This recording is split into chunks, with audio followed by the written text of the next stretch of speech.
All right. So hopefully there's a Claire out there who can see us. Maybe some other people. Good Yes, afternoon, probably afternoon, everybody. Hello, Twitch people. Come to read a story called Train today. And I will forewarn that this one is not funny.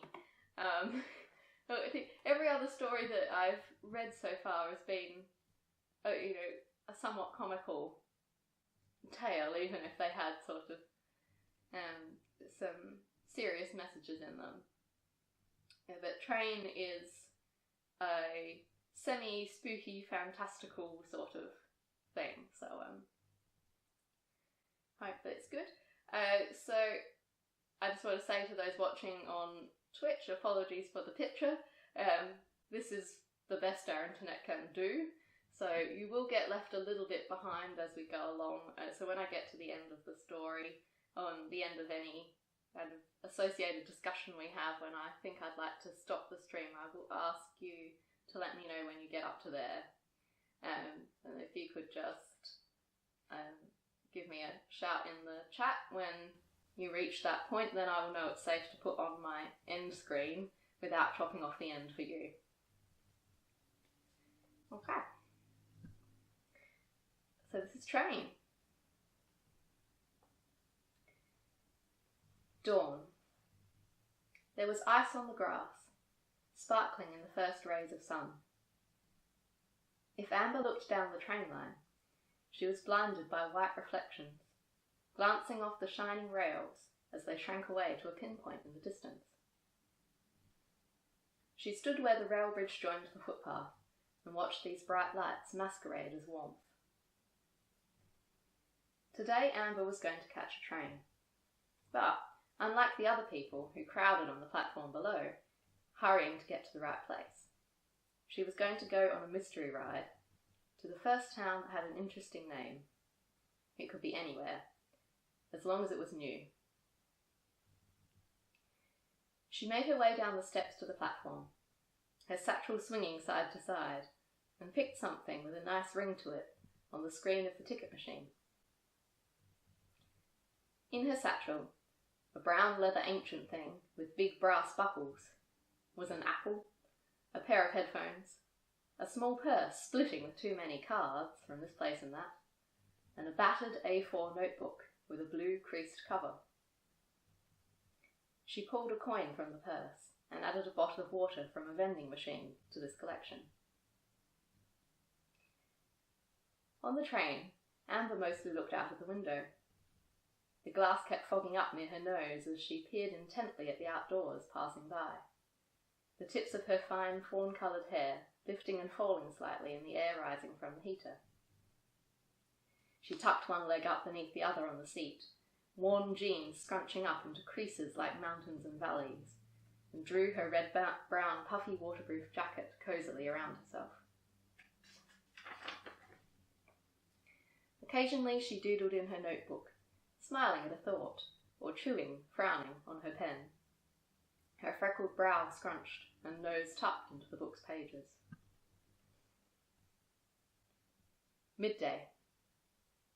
The frost was thawing, except in the shadiest places, as Amber stepped down from the train at the place named on her ticket.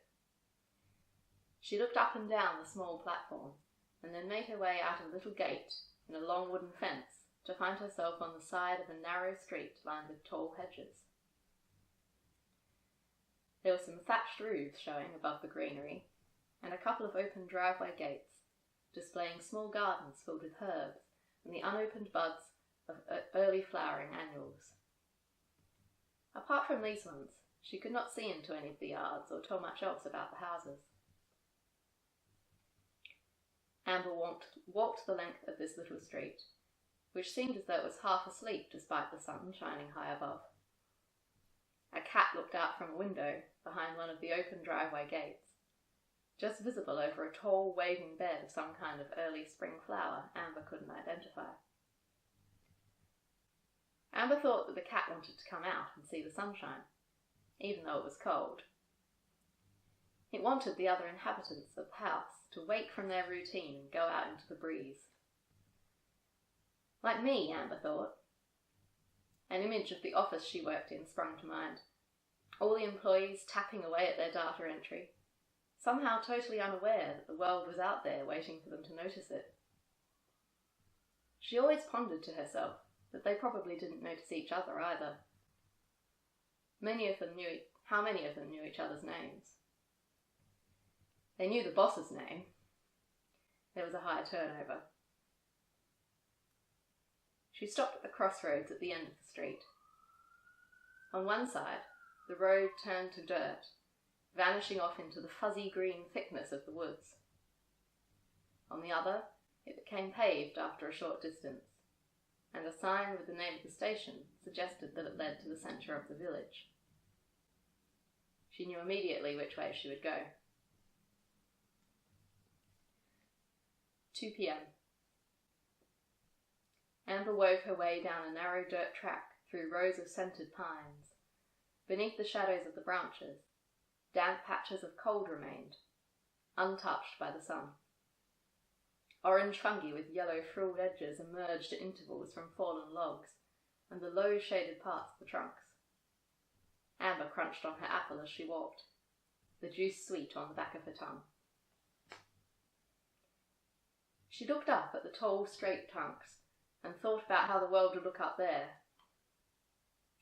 For some creatures, that was home, and the way things were down here must seem foreign. Could a human live in the treetops, finding a whole new life there? Images of rope ladders and rustic wicker furniture, a bed of pine needles and gathered meals flashed through her mind. As she continued walking, she kept looking at the trees with a calculating stare, seeking low handholds and high crow's nest perches. As the dirt track wove on, it narrowed further until it was a footpath, then a goat track, and finally Amber was simply walking through the trees, on no path but the one her feet made. How she decided which way to go, not even Amber knew. Her eyes looked full of faraway dreams that were not so far away after all. Her face relaxed as though she was basking in the sunshine, despite the chill. She moved with purpose, as though the way was very clear to her, and her feet made very little sound. As far as Amber could remember, she wasn't from the country, or even anywhere close to a forest. Her earliest memories were of living on a suburban backstreet, playing in the road on her bike, and getting shouted at to watch out for cars. And yet even then, she recalled dreams of being in glades where deer grazed, just sitting in the wild grasses looking up at the waving branches above, and deeply feeling that this was a place she belonged in. She couldn't explain it, and had always thought that she must have memories older than the age of remembering, of seeing a film set in a beautiful forest glade, or being taken to some kind of family picnic in the woods that had stuck in her memory as a happy and peaceful time. She remembered being on drives as a teenager, passing through wooded areas but never stopping. The family always seemed to be in a hurry to find the end of their journey. It reminded her a little now, when she thought about it, of the people at work or those other passengers she'd shared the platform with earlier today. Am I the only one who wants to stop and wander, she wondered. Don't other people feel the forest calling like I do? She felt safe, not remotely concerned that she might be lost or that she didn't know what the time was anymore. Sometime, late afternoon. A clearing opened before Amber, the late afternoon treacle sun rays drawing trickled stripes across the thin waving grass and spindly wildflowers. Someone had put fairy doors on all of the trees that ringed the little secluded meadow. On the other side of the clearing, a fire pit had been made, with rough stones and stacked with gathered wood.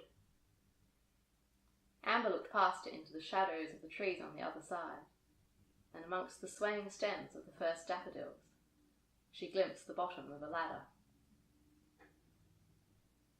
Amber made her way through the grasses towards the fire pit. She noticed that some of the trees had been carved to have eyes or faces that looked out over the grass. She kept going, the flower heads and grass seeds brushing and bumping against her knees, and finally sat down on a log by the fire pit, dropping her satchel between her heels. There, spotting some matches in an old tin can by one of the other log seats, she stretched out to grab the tin with one long finger and lit the fire. Sometime later, the flames glowed and sparkled on Amber's skin, making her freckled cheeks pink from the contrast with the cold air. She narrowed her eyes and looked into the coals, and in the play of light and shadows there, she thought she saw the dainty patterns of a spotted brown and white coat, the trellis of proud antlers, the twitch of shifting grass blades. Amber watched the fire and sipped her water until the flames were only coals and the daylight faded away. Then she placed the bottle back in her satchel, swung it to her shoulder, and walked into the shadows where the ladder rose into the branches. Monday morning, the first day of spring, in the office of Quick Data. The soundscape already full of clicking and tapping, whirring printers, humming computer fans. The manager, Sal, strides swiftly down the aisles between desks, a dark screen spotted from across the room. "Who is missing?" she demands, glaring at the chair that lacks a pair of typing arms. The young bearded man in the next seat looks up, pushing thick-rimmed glasses up his nose. Annie? Sal frowns. Amber, it's Amber. Where is she? The young man lifts thin shoulders cloaked in cable knit. I thought she finished on Friday. Sal huffs and strides off to blame HR. Far away down the tram line, in a forest on the outskirts of a town little visited, a deer with dainty fawn-coloured ears and fine spots, almost like freckles, scampers through a flower-filled field, skidding into the shadows beneath the trees and vanishing as if by magic, where the bottom of a rope ladder can just be seen if you squint, along with the neatly pegged red-brown waterproof hanging from a branch, swaying in the scented breeze of a returning spring. Well done. Mm. That's lovely. Very good. So, the ultimate escape. Yeah. So I don't know if Emily's listening, but this was a story very much inspired by something that a friend said to her, which was that she and I are like forest sulkies. Oh, okay. That's lovely. That's what Amber is. That song just came up in in books. You know, we were looking for some traditional songs, and I used to sing a song to my mum. And do you know the song, Sarah? I don't know the Selkie song, no. I should send you the music because it's a traditional song. Really interesting. So, Mark and Margaret, do you know about the Selkies? The Scottish, it's a Scottish folklore. Do you want to tell them about that, Sarah? Yeah. So a Selkie is like a mythical creature in the Scottish folklore that is a seal person. And so the story goes that these people can transform into a person and come onto the land, and they shed the skin of the seal, I think. Or that's the way it's told in The Secret of Rowan and Ish, anyway. I don't know if that's kind of the standard thing of the folklore, but it's that in there they say that the folklore says that if you capture that seal's skin, then the person is bound to you. And so people sometimes try to do this, and in the story the mother of this family of children is a Selkie, and she always wants to return to the sea, and eventually she does. And so their story is about them searching for one of the children who's basically gone to live with the seals on an island. But yeah, so the seals follow the boats and things. Some of them. So in the song about the Selkie, the singer is a male who has transformed, who has taken on human form, and fathered a child with a human mum, and then returned to the sea. Yes. And he comes back to visit his child, and he's going to return to the sea. And he says to the woman, "One day you'll marry a gunner," in other words, a seal hunter. Oh. And the seal hunter will shoot me. You know, so that's the story. So, you know, it's quite tragic in that. Yeah. But it's quite, you know, a beautiful, pretty tune, you know, like a lot of folklore songs inspired by folklore. It's sort of got, you know, 8 verses or something, and it's unvaried. So if you did it as a song, which I think would be beautiful actually on a whistle, and you know, a voice like yours would be lovely. Probably want to invert the melody or work out a harmony to the melody, and you know, a bit like the folk thing where it goes repeated and repeated the same. It repeats the tune in probably more times than we find comfortable now. Yeah. We look for a bridge or a chorus or something that is varied, but it's still very pretty. It's a bit like the Skyboat song. Each time somehow. Yes. Creator. Yeah. Just even if one line was a harmony or something like that. So maybe that's one we should explore, given that. So that's a lovely idea. I like the typing pool with people that don't know each other. Yeah. Because that's true, isn't it, Margaret? You know, if you're one of the people who sits doing data at wineries and stuff, you know, the people over there are probably not usually your best friends, are they? You don't kind of No. Don't get to know people in that kind of work. And No. I don't know the names of all the people that sit within 10 yards of me, actually. No. Yeah, it works. And I also like the comment about blaming the car. You know, because that's what you do is they should know. Yeah, they must have forgotten to hire the new, the replacement person who was supposed to come in instead of. Yes. But actually, not knowing people that you work alongside is one of the tragedies of the modern workplace.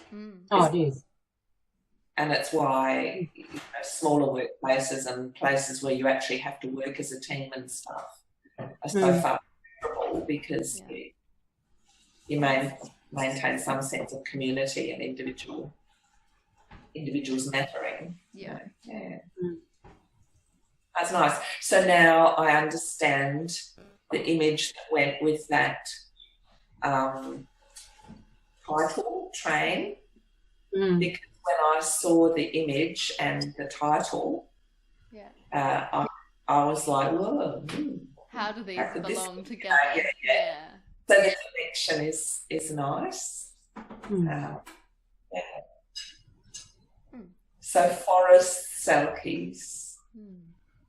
It's a Forest Selkie story. That's a nice way of explaining. Oh, I've got a kettle.